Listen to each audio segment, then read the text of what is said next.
বায়োলজির আজকের ভিডিওতে আমরা দুইটা সাফিক্সের ব্যবহার শিখব। এক, হেপাট। হেপাট শব্দের মানে হচ্ছে লিভার বা যকৃত, আর হেটেরো এই শব্দটার মানে হচ্ছে ডিফারেন্ট বা ভিন্ন। হেপাট দিয়ে আমরা কি কি শব্দ ইউজুয়ালি জানি? হেপাটোসাইট, সাইট মানে কি? কোষ। তাহলে হেপাটোসাইট এটার মানে হচ্ছে যকৃত কোষ। হেপাটাইটিস, আইটিস মানে ইনফেকশন, হেপাটাইটিস মানে যকৃতের ইনফেকশন। হেপাটিসি, লিভার ওয়ার্ড বা যকৃতের মতন যে উদ্ভিদটা বা মস, তাকে আমরা লিভার ওয়ার্ড বলি। হেপাটিক ভেইন, ভেইন মানে শিরা, তাহলে হেপাটিক মানে যকৃত শিরা।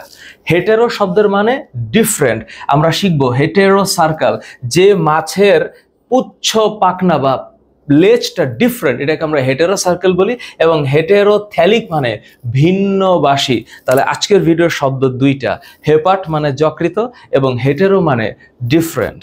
Thank you.